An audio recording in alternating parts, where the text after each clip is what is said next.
Romanos 1, do versículo 14 até o 17. Pois sou devedor tanto a gregos como a bárbaros, tanto a sábios como a insensatos. Por isso, quanto a mim, estou pronto a anunciar o Evangelho também a vocês que estão em Roma. Pois não me envergonho do Evangelho, porque é o poder de Deus para a salvação, porque é o poder de Deus para a salvação de todo aquele que crê, primeiro do judeu e também do grego. Porque a justiça de Deus se revela no Evangelho de fé em fé, como está escrito, o justo viverá por fé. Pai, Tu és tão santo, santo, santo, santo, separado, puro. O Senhor não pode contemplar o pecado. Infinitamente valioso, o único. E nós trememos diante da Tua santa palavra. Não permita que eu ou qualquer um nesse lugar possa distorcer a Tua imagem. Ó Deus, este é um momento santo. Coisas eternas e infinitas estão em jogo neste momento, como estiveram em momentos anteriores. E eu peço que o Teu Espírito Santo venha com peso sobre essa congregação, agora que nós iremos falar sobre coisas profundas.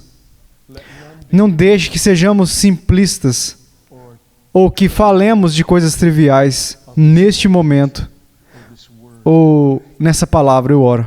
Venha.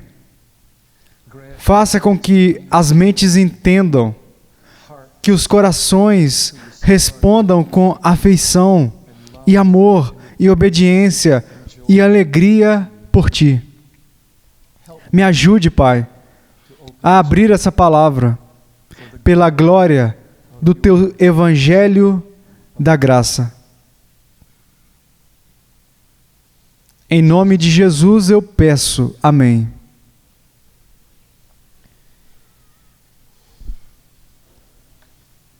Versículo 16 diz: o Evangelho é o poder de Deus para a salvação, para todo aquele que crê.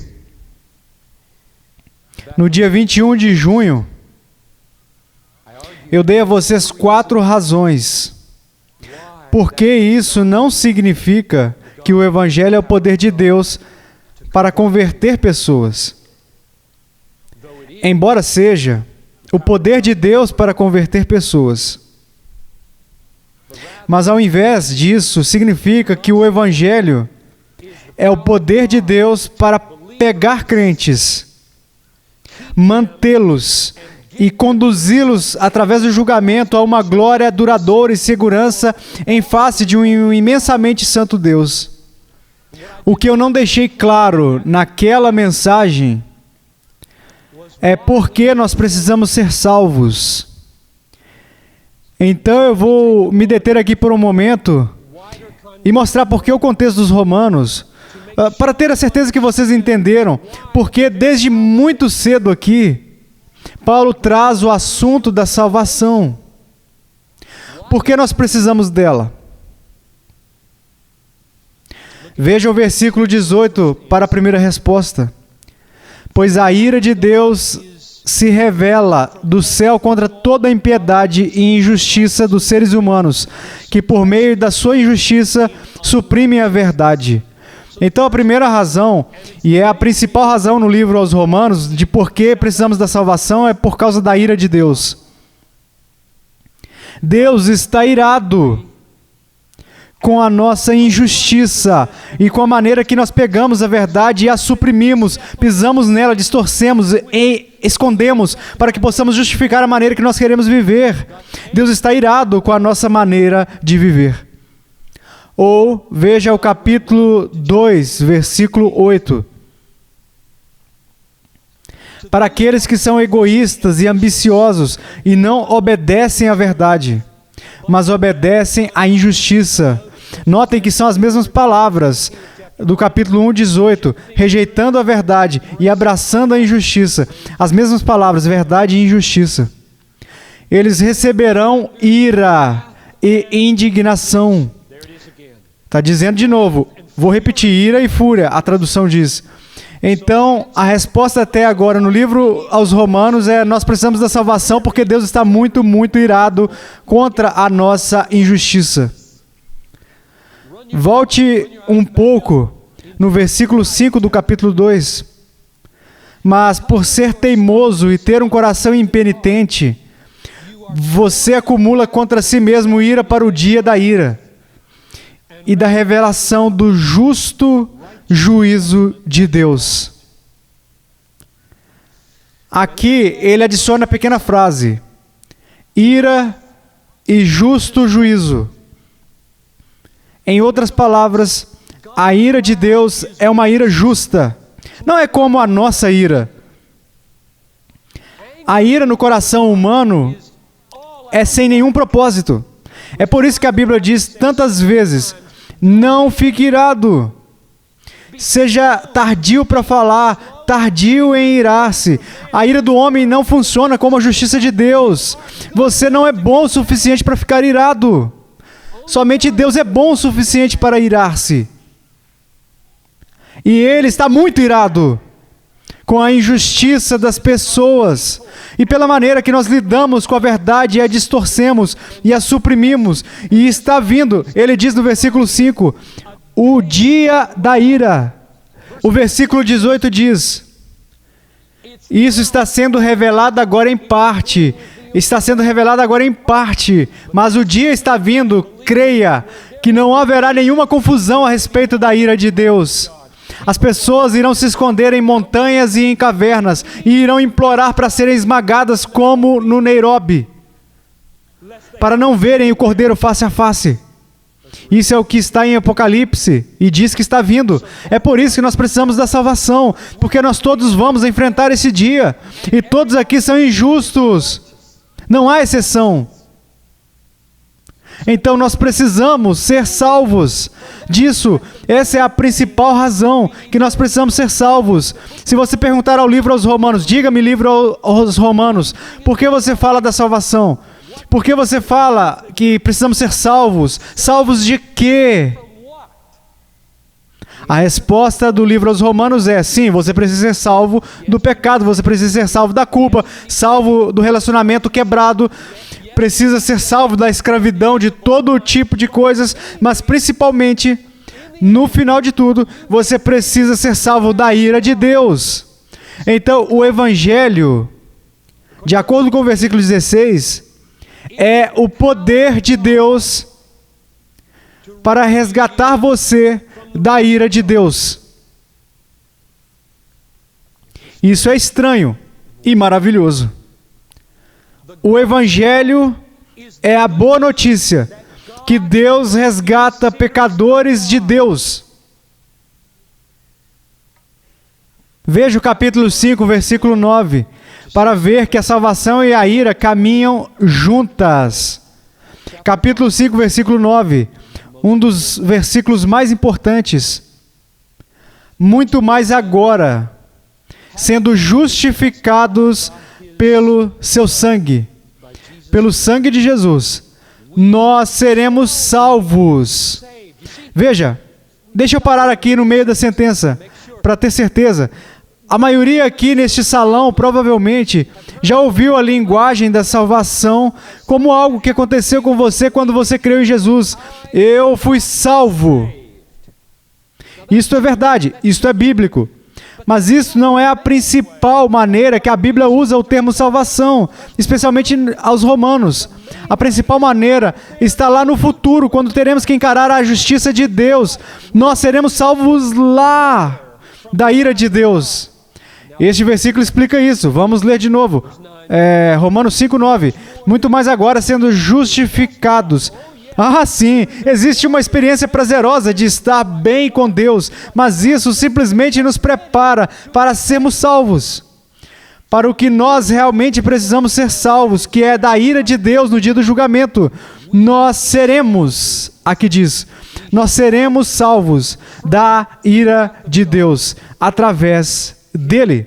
Portanto, voltando para explicar, dia 21 de junho, a razão que o versículo 16 é tão preocupado com a salvação, a razão que o livro aos Romanos é tão preocupado com a salvação, é porque nós precisamos ser salvos, principalmente da justa ira de Deus no dia do julgamento.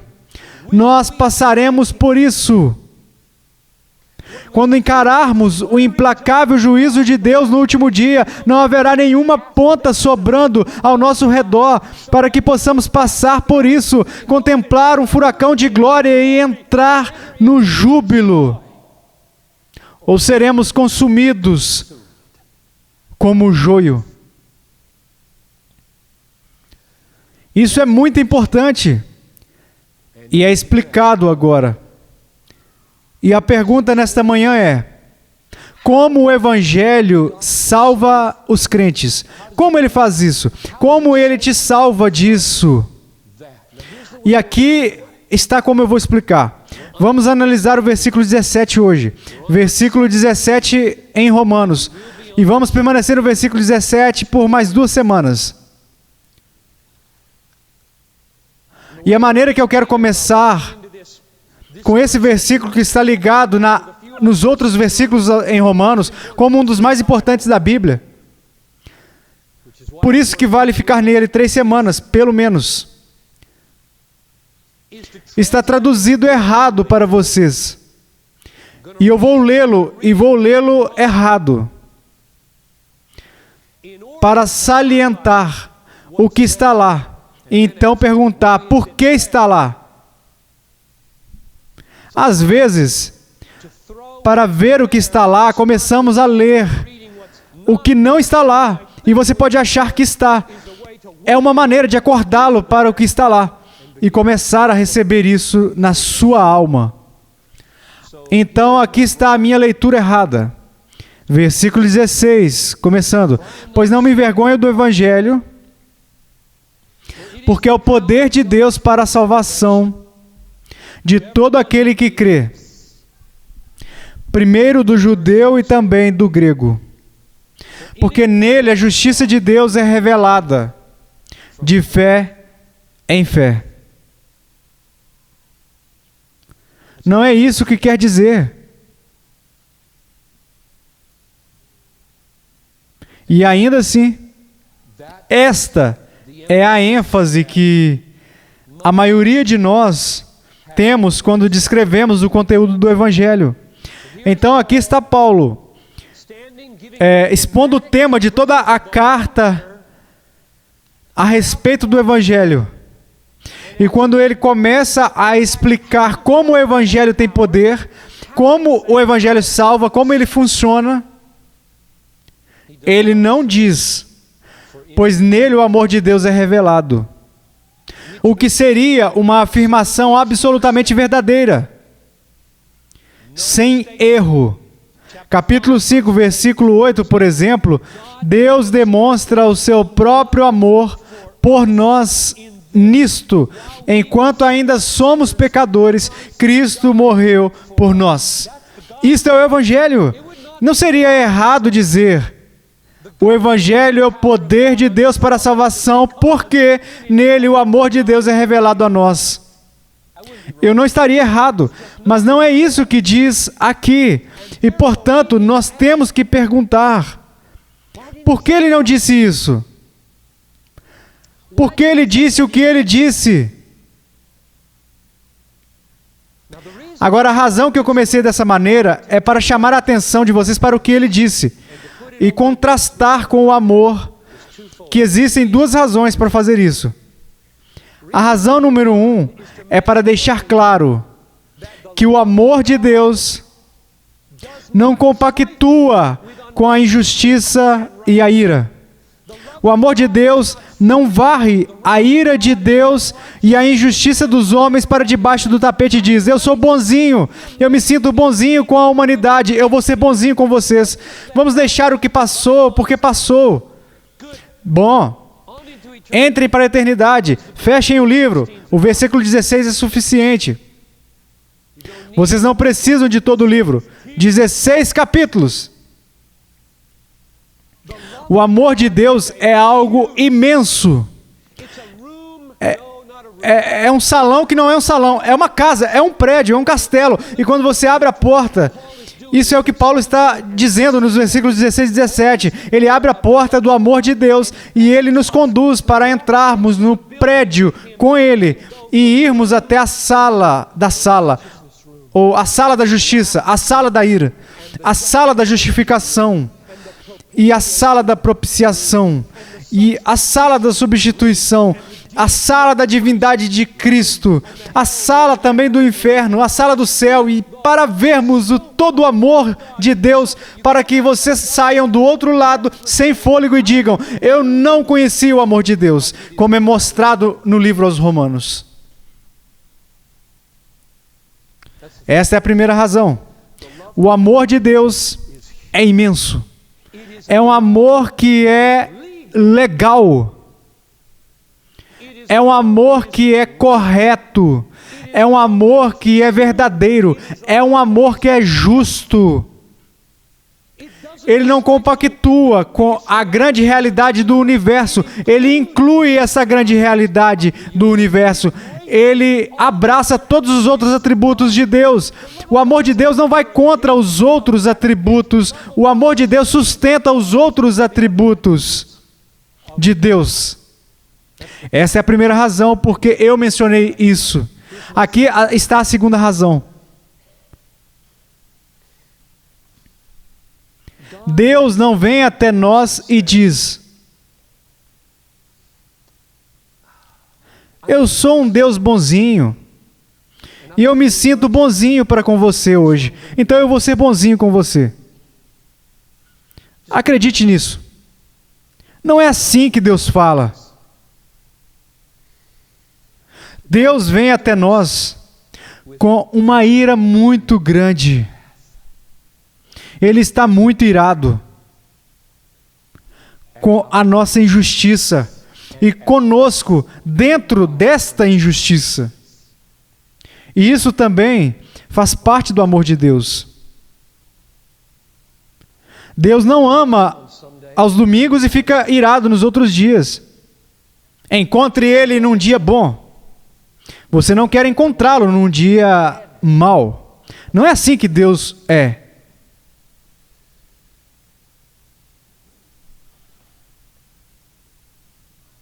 A minha segunda razão para começar dessa maneira é porque isso acontece quando eu saio de férias e eu olho para a igreja, observo e penso, e é assustador.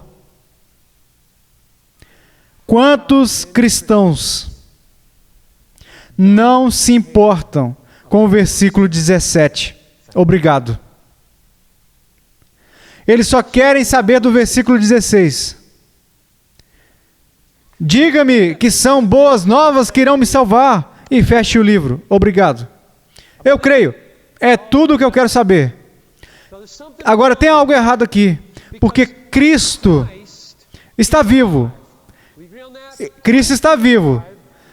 E ele chamou um apóstolo autorizado, chamado Paulo, para o serviço, para providenciar a fundação da igreja do Deus vivo. E ele o inspirou para escrever um livro, 13 livros. E quando ele chega no versículo 16, e Paulo escreve que é o poder de Deus para a salvação para todo aquele que crê, primeiro o judeu e também o grego, e ele começa a baixar a caneta e Jesus diz: eu ainda não terminei. Eu ainda tenho mais 16 capítulos. E quando ele diz isso, isso é simples. Crianças, vocês vão entender isso. Veja se faz sentido. Se Deus nos diz algo, Deus quer que saibamos. Isso faz sentido? Qualquer criança consegue entender isso. Se Deus inspirou o seu apóstolo autorizado a nos dizer coisas, Ele quer que saibamos a respeito delas. Eu não estou pedindo que vocês façam um curso de teologia. Eu estou pedindo que vocês se importem com o versículo 17. Isto é justo? Eu peço que vocês se importem de como Ele salva vocês, como Ele me fez passar pela ira, como Ele pega um pecador como eu, injusto e corrupto, de ponta a ponta. Ele é santo, Ele não pode contemplar o mal, e ainda assim, deveria haver boas novas que me conduziria através da ira, do julgamento, através da santidade dEle, entrando onde eu sou amigo dEle e em júbilo para sempre. Deus quer que você saiba como isso acontece. Se Ele não quisesse que você soubesse, Ele não colocaria Romanos na Bíblia. Na verdade, você nem teria uma Bíblia. E eu estou rogando a vocês nesta manhã para levar a sério as coisas sérias do universo. Os grandes problemas não são Nairobi e Dar es Salaam. Os grandes problemas não são as ondas gigantes em Papua Guiné, enchentes na China e guerra no Paquistão. O grande problema não são os nossos filhos caírem nas drogas. O grande problema não são os jovens se matando nas cidades. O grande problema não é o divórcio litigioso. Esses não são os grandes problemas. Estes são os sintomas do grande problema. Romanos fala a respeito dos grandes problemas. Almas pecadoras que estão em rebelião contra o Deus vivo e pega toda a manifestação da verdade e distorce, e enterra e suprime. E a ira de Deus está solta contra esse tipo de injustiça. Esse é o grande problema do universo. Todo o restante são sintomas. Eu imploro a vocês que peguem o livro aos Romanos comigo. E em alguns anos, você o chame de teologia se quiser. Mas tudo o que eu estou fazendo é apontar para vocês palavras e sentenças. O Evangelho é o poder de Deus para a salvação, e por uma razão apenas. Qual a razão? Você consegue explicar para o seu filho do porquê o Evangelho é o poder de Deus para a salvação? Deixe-me trazer para mais perto de casa. Alguns de vocês irão ouvir um médico dizer. A maioria de vocês irá ouvir. Nós fizemos tudo o que podíamos. E você irá com a voz trêmula. Quanto tempo eu ainda tenho? E ele dirá: uma semana? Talvez 2? Então, em 2 semanas, Deus, santo, irado, justo, e eu garanto a vocês, nestas 2 semanas, você irá querer saber disso. Você irá querer saber como isso funciona. Como isso se aplica a mim. Como eu posso ter isso? Como posso ter certeza? Você irá desejar ter ouvido. Você vai desejar ter trabalhado. Eu estou rogando a vocês como pessoas que eu amo. Quando eu saio de férias, a ausência é a parte mais difícil. De perto nós vemos as lutas de cada um. Eu fico longe e eu os amo tanto. Eu quero voltar, eu quero orar, eu quero visitar, eu quero estar próximo. Famílias são quebradas quando há uma doença. Você começa a duvidar, eu quero estar lá com vocês. Romanos está aí como um presente, irmãos. Este é um presente, eu quero estar. Eu irei até vocês nessas 2 semanas. Nós estaremos do seu lado e te ajudaremos a morrer. Mas hoje, você pode estar tão profundamente preparado. E no próximo domingo, e no próximo, serão maravilhosos 10 anos.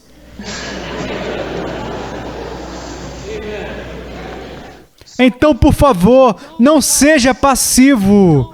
Não seja passivo. Eu sei que você cresceu passivo. Muitos de vocês cresceram passivos na igreja. E vocês chamam de teologia algo que vocês não querem saber. Eu não me importo com a teologia. Eu me importo com o versículo 17 e com a conexão dele com o versículo 16 e como isso te levará à glória. Se você conhecer, se agarrar e viver com isso, se alimentar disso, se alimentar do versículo 17 dia e noite e deixar o leite da palavra de Deus te fortalecer, fazer os seus ossos inquebráveis antes que chegue a notícia do câncer ou qualquer outra coisa. Essas são as minhas duas razões para começar como eu comecei. Eu ainda não cheguei ao ponto principal, que é o versículo 17. Aqui está a minha pergunta: como Deus salva os crentes? O versículo 16 diz que Ele salva. O Evangelho é o poder de Deus para a salvação, para todo aquele que crê. Como? Como Jesus, como Deus. Eu sou um pecador, não sou justo, tu estás irado comigo. Qual é a esperança? É disso que trata o versículo 17. Vamos lê-lo. Aqui está a resposta. Eu não estou lendo de um livro de teologia, eu estou lendo da Bíblia. É melhor vocês prestarem atenção, é a palavra de Deus. O Evangelho é o poder para a salvação. Por quê? Nele, no Evangelho, a justiça de Deus é revelada de fé em fé. Agora, isso é um quebra-cabeça. Isto é um quebra-cabeça. Martinho Lutero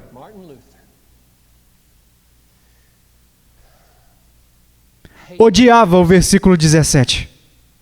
Ele odiava. Até que ele entendeu. Sabe por que ele odiava? Alguns de vocês o odeiam. Vocês pensam que odeiam. Eu sou injusto. O meu problema é que Deus é justo. Portanto, existe esse enorme espaço de inimizade e ira entre nós. Você está me dizendo agora que é uma boa notícia que essa justiça seja revelada para mim? Ok, coloque uma tocha na minha cara. É por isso que ele odiava isso. Me deixe ler as próprias palavras dele. Eu realmente tinha sido cativado com um ardor extraordinário por entender Paulo na Epístola aos Romanos. Mas uma única palavra em Romanos capítulo 1, versículo 17, ficou no meu caminho. Nele, a justiça de Deus é revelada. Eu odiava aquela palavra, na justiça de Deus. O que eu fui ensinado a compreender é que a justiça que Deus usa para punir o pecador injusto. Fecha aspas. Ele odiava, porque não havia esperança para ele. Ele odiava o conceito da justiça de Deus. Ele só tinha uma forma de pensar: eu sou injusto, Deus é justo, e isso é um problema. Então, qual é a resposta, Evangelho? Como isso nos salva? Como o versículo 17 nos faz passar pela ira de Deus? Aqui está a resposta. Deus exige justiça e nós não a temos. Então, a nossa única esperança, se haverá alguma esperança, é se Deus nos conceder a justiça que Ele exige de nós. É isso que o versículo 17 quer dizer.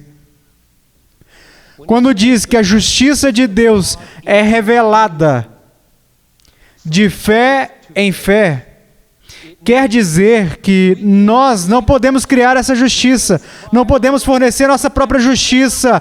Nós somos tão corruptos e caídos, depravados. Não existe maneira que nenhum ser humano possa, pela sua própria moralidade, se apresentar a Deus como um troféu justo que merece a salvação. Isso nunca irá acontecer para nenhum ser humano da face da terra. Nós somos todos corruptos. Ele vai usar 3 capítulos para provar isso.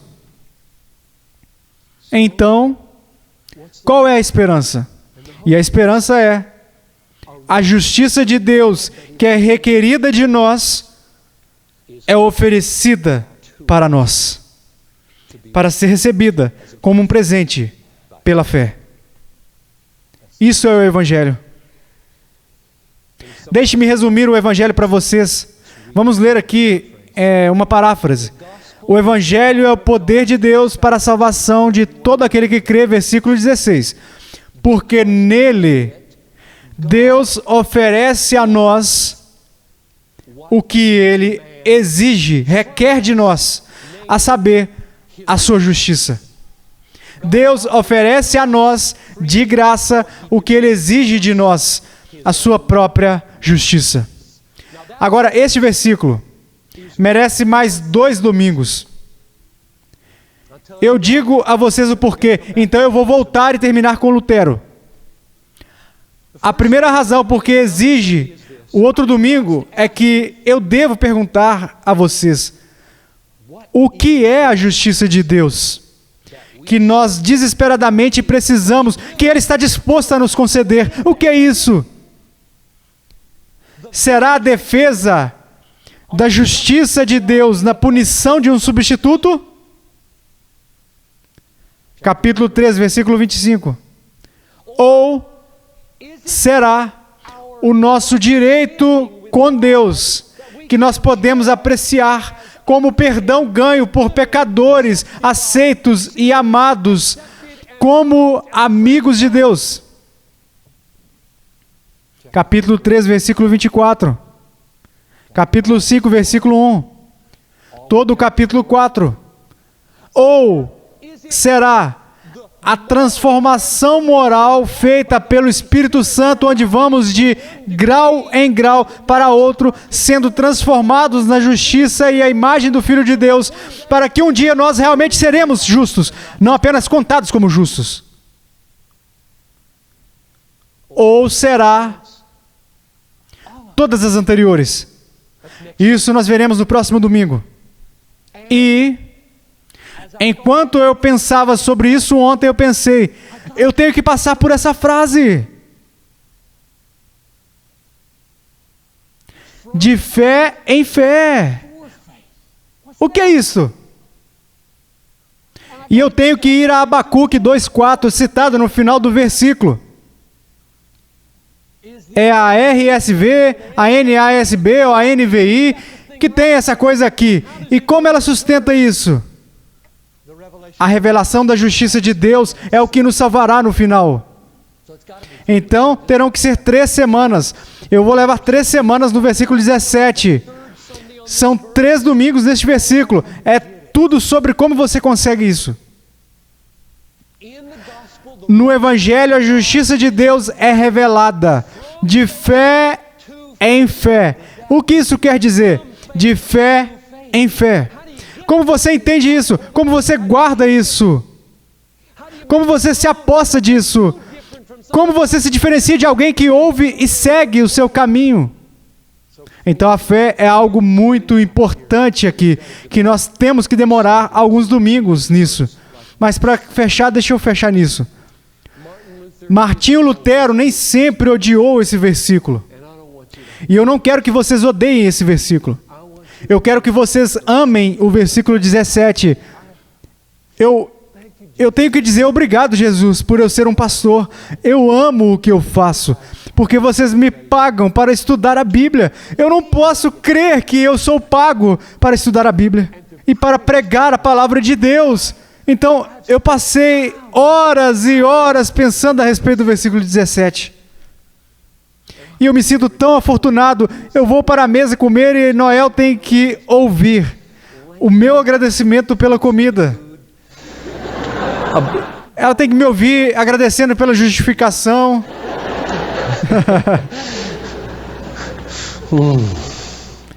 Eu quero que vocês amem esse versículo, vivam esse versículo, se alimentem desse versículo. Eu quero que vocês morram bem com esse versículo.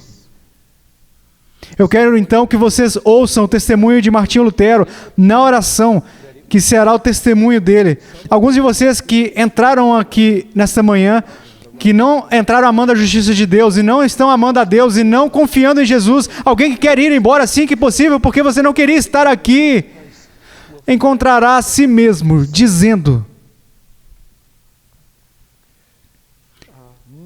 ao meio-dia, aos 12 minutos agora, meio-dia, 9 de agosto de 1998, eu entrei por intermédio do Evangelho para o paraíso.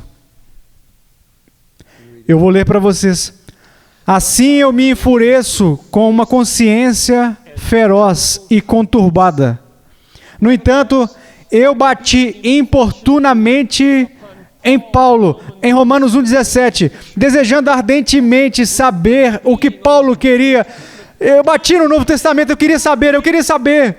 É assim que Lutero era, você tem que desculpar o barulho aqui. Lutero era assim, ele xingava as pessoas, ele tinha um linguajar ruim, ele era simplesmente um cara ruim. O que é uma coisa maravilhosa, porque Deus salva as pessoas ruins, como você, Lutero e eu. É uma grande coisa que nossos heróis foram pessoas ruins, não é? Então ele estava batendo no Novo Testamento, importunamente, e aí ele disse, e finalmente, pela misericórdia de Deus, meditando dia e noite, é isso que eu peço, meditando dia e noite, eu dei atenção ao contexto das palavras. Nele a justiça de Deus é revelada, como está escrito, aquele que pela fé é justificado viverá. E ali eu comecei a entender que a justiça de Deus é a justiça com a qual Deus misericordiosamente nos justifica pela fé. Aqui eu senti que eu havia nascido de novo e que eu tinha entrado no próprio paraíso, através dos portões abertos.